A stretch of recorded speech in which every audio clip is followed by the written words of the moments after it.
Hello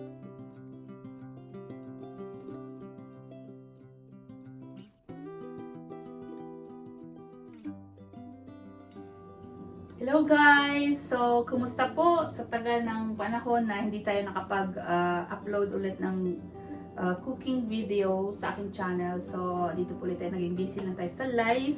Kailangan natin i-prioritize yung ibang bagay. So, here we are. Libre na ulit tayo. May time na mag-take ng video. So, sa ngayon, may isi-share ko sa inyo kung kayo ay nahihirapan ng mag-isip kung anong lulutuin para sa inyong pamilya for lunch or for dinner.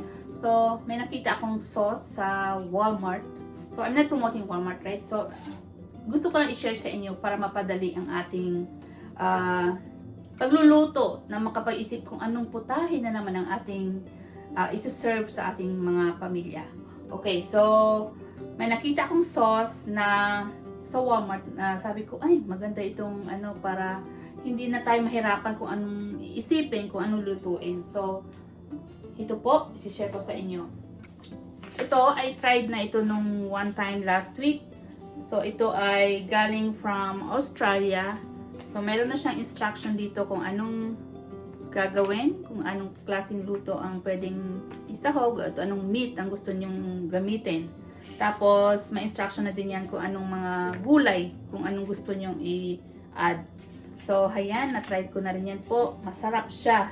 At dinagdagan ko lang ng cream or milk kung anong gusto nyo para maging mas creamy at malabnaw ng konti yung sauce. Kasi ito po ay thick siya. Tapos, ang sinasahog ko lagi ay chicken. So, let's start. So, ayan po, may iba-iba silang klase. So, butter chicken.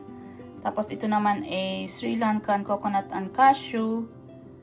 Ito, tikka masala, and the other one is red Thai curry. So, may kanya-kanya po silang kung gaano yung spices, kung gaano kaanghang. Ayan, ito mild lang siya. Tapos yung isa, meron siya naka-indicate dyan sa lagayan niya. Yung isa ito, medyo, kung mahilig kayo sa talagang maanghang. Tapos ito din, mas maanghang din siya. So, ayan. At sa ngayon, ito ang itatry ko. Kasi itong butter chicken ay natry ko na yan. So, ito ngayon ang aking lulutuin. Ang ilalagay kong sauce. So, mga ingredients. Ayan, may patatas tayo. Chicken, ito mga 1.5 kilograms. Ito, red pepper, bawang sibuyas, white ground pepper. At of course, salt. Tapos maglalagay din tayo para mas sumarap chicken cubes and yung cream na ilalagay natin para maging creamy at mas malabnaw yung sauce. So, ayan po lahat ng ingredients. So, let's start. Na tayo. Gisa na natin yung bawang and sibuyas. Ito, cooking oil.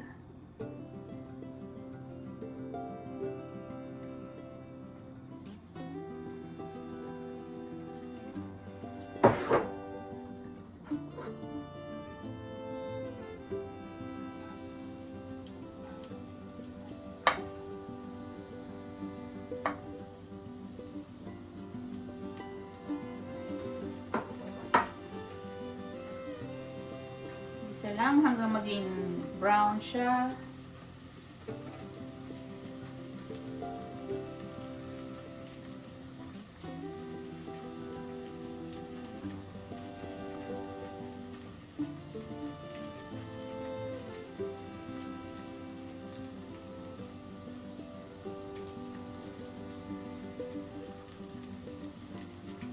Pwede na natin add yung sibuyas.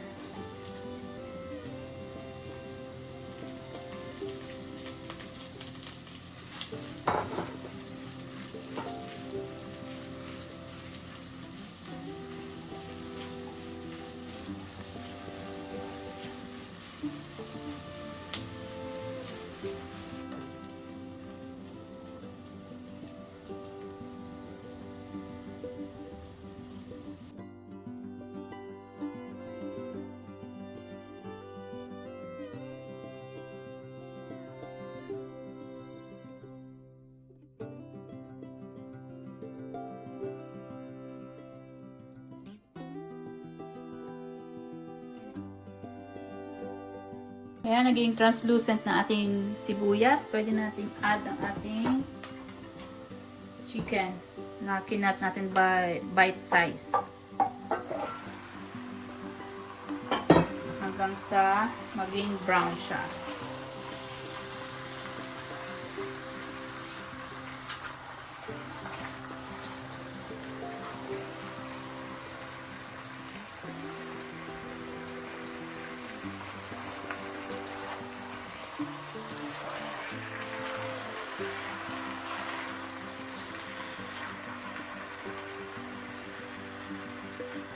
Lagyan na rin natin ng ground black pepper or white pepper.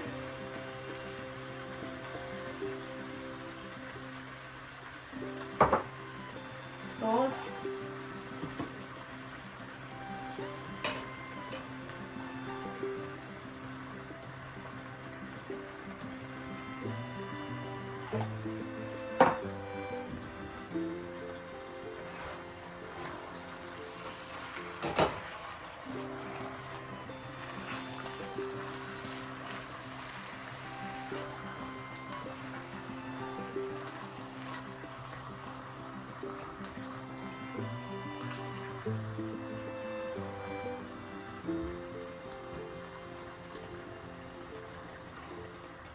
Tapos, cover natin, then simmer it for a few minutes.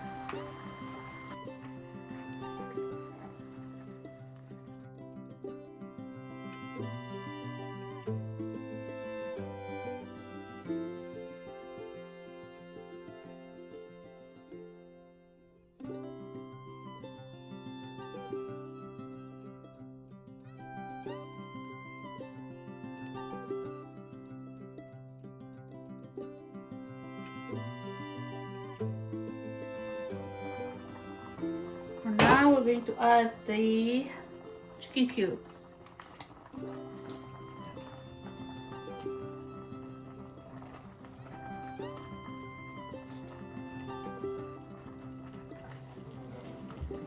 We'll add the potato now.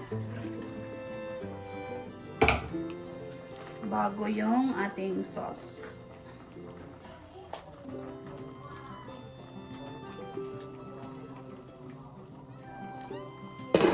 Let's simmer again, and we're going to add the potato soup.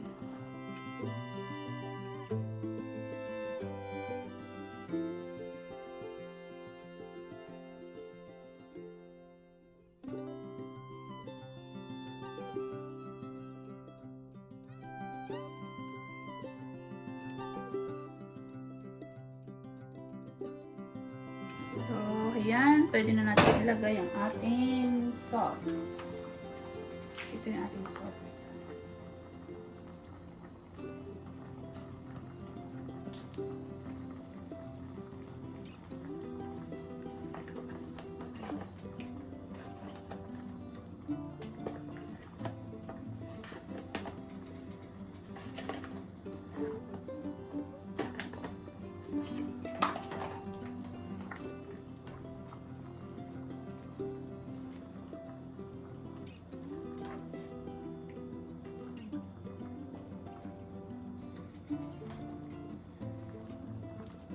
Wala akong nilagay na tubig dyan, guys. Bali, nung binigisa ko yung chicken, nagkaroon na lang siya ng tubig. So, ayan, kaya malabnaw.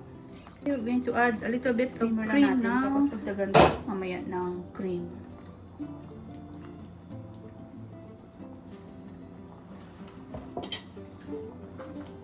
Haluin natin ulit. Looks good na.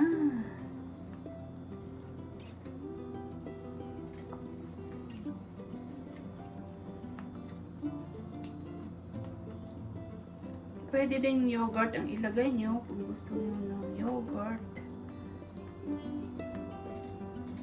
Ayan.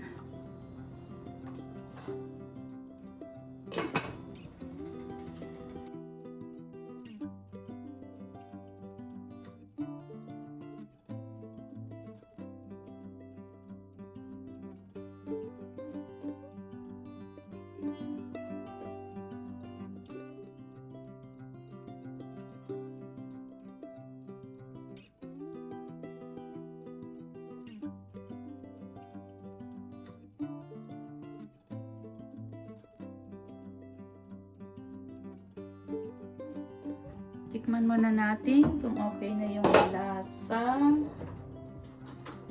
Guys, ito. Luna. Pwede natin ilagay yung red pepper.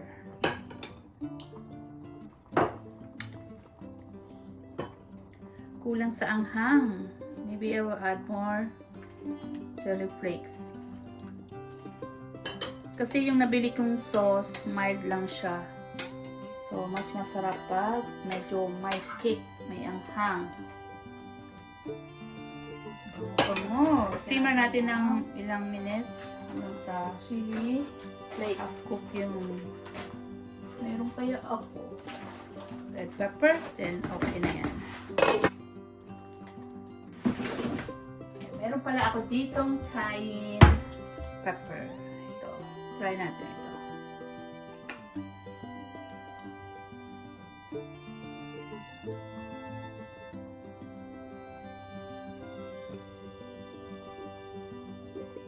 Depende po sa inyo kung gusto nyo ng super anghang, you can add more. Ayaw lumabas, maliliit yung mga butas.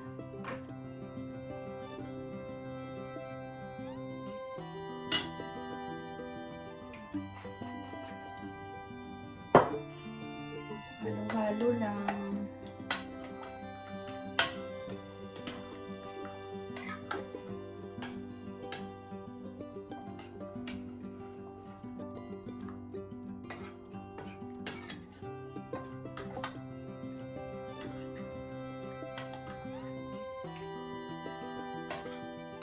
Creamy and thick yung sauce, guys. Kaya try nyo na. Madaling lutuin, mabilis lang. Siguradong magugustuhan ng pamilya nyo.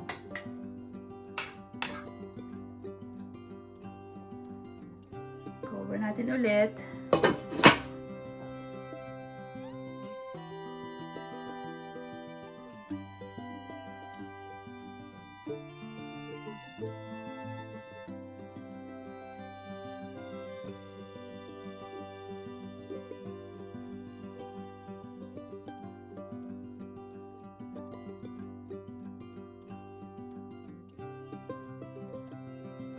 So, ito. Yan. Ito na. So, we're going to try.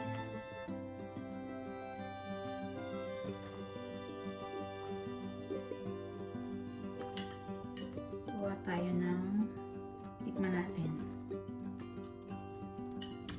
Sarap, guys.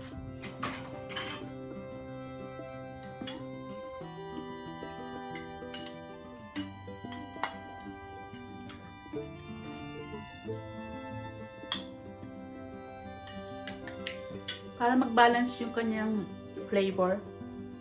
Kasi medyo maasim-asim siya at hindi ganun kaanghang. So, you can add more cayenne pepper kung